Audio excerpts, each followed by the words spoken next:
Joe Hopkins here, and what do I mean in that kind of title? Listen to music you hate.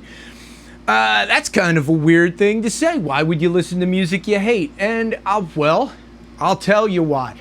Most of you watching this channel are musicians, primarily guitarists, right? That's the main thing here is guitar, music, that kind of stuff. And as musicians, it's good to grow, and I guarantee you, the place you're probably not growing is in regards to things that you don't listen to and don't influence you. You should listen to music you hate because it's stuff you don't normally listen to. You've gleaned a lot of ideas and theories and, all kinds of stuff. You've been influenced by the stuff you like. Now, the stuff you hate, keep in mind, whatever music it is that you particularly dislike has redeeming qualities. All of it does. All of it's got something, right? Even the schlockiest pop music has good production. Or maybe there are people that are really good at writing a hook. And believe me, you can use a hook in metal songs. Lots of metal artists do. It's nothing wrong with learning the art of the hook, right? Pop songs really know how to do it. That's why it's good to listen to them. Let's say that some of the genres that people really dislike, right?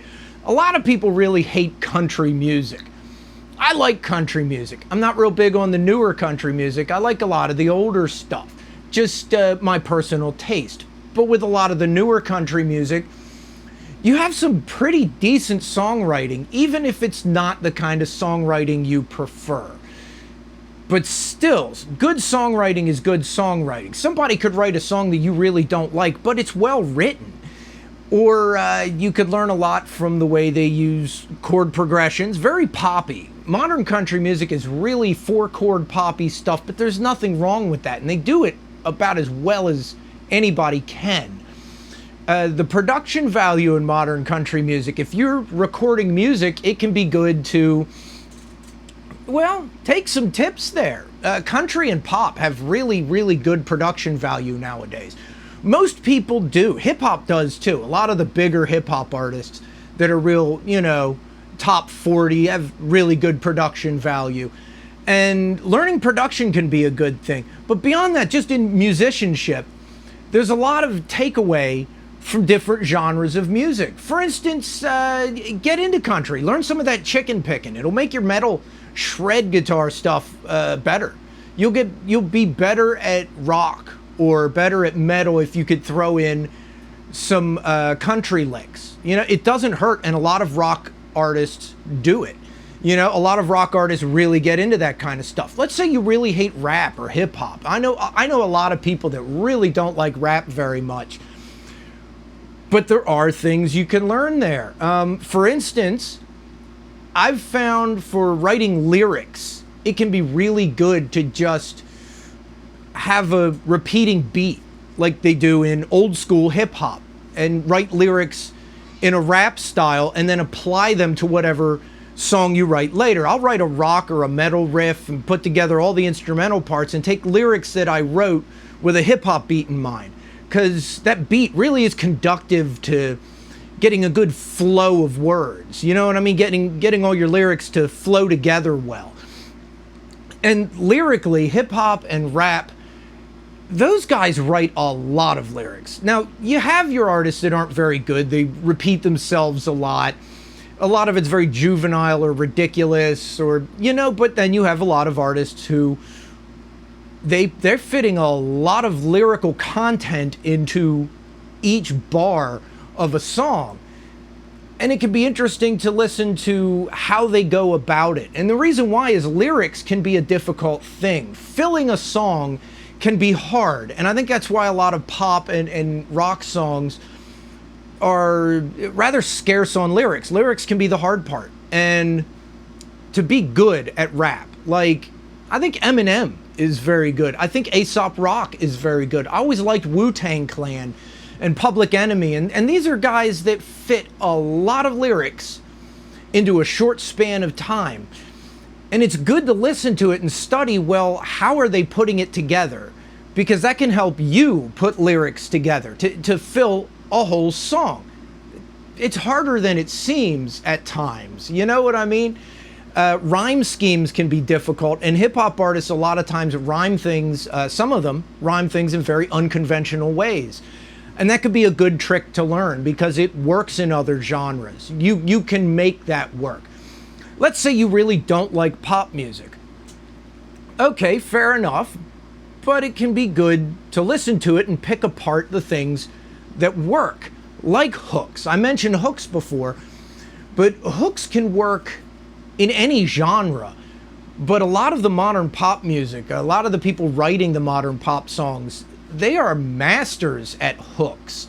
They're really, really good at making incredibly hooky songs, and that could be a good thing to learn. Don't be afraid of the hook. Don't be afraid to delve into that.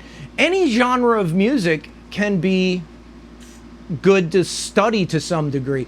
You study classical, it'll make you a better shred guitarist. You study jazz, it'll make you a better rock musician. A lot of the early rock musicians did come out of jazz, you know? A lot of those 60s rock bands, the people in them started out playing jazz and blues and then switched over to rock, you know? And that wasn't uncommon, and it made them better at what they did, especially drummers in the 60s. You know, Charlie Watts was a jazz drummer, Ringo Starr was a jazz drummer. I know they're white guys, but they were into jazz first, and I think it made them better rock drummers. And studying other genres of music can help you in what you do.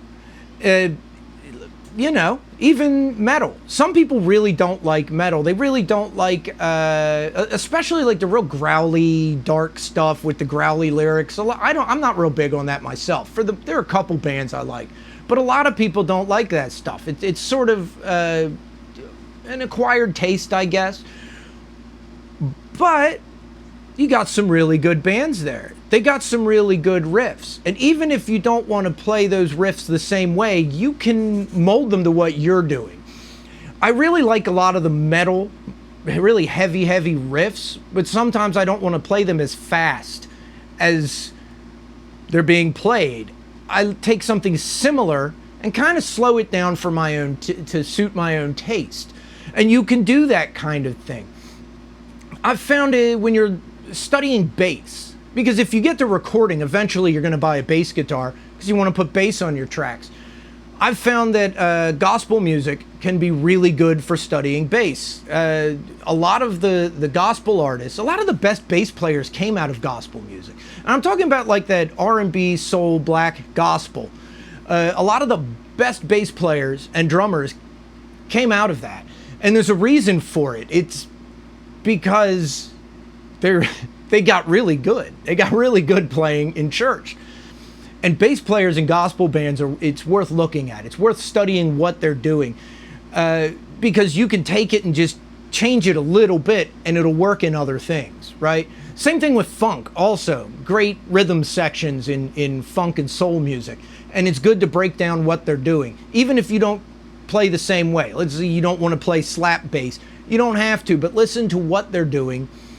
Break it down, learn it, at least learn the notes, and then you can move it around however you want. Play it in a different way. Change it around a little bit, but it gives you really great ideas. So anyway, that's my thoughts on the subject. Listen to some music you hate, because the stuff you hate is the stuff that's not influencing you.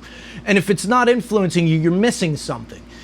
Because even though you don't like that music, it could be something. It could be turned into something that you really, really like. You could be the one to turn it into something that you really like. I've done that a lot. I've taken things from elsewhere and reutilized them in a different way.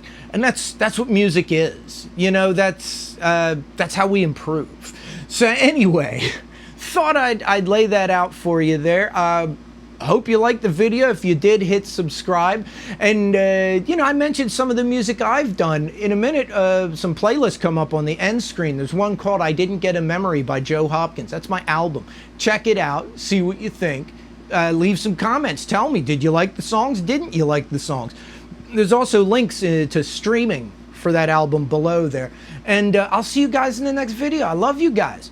Peace out, baby. Bye-bye.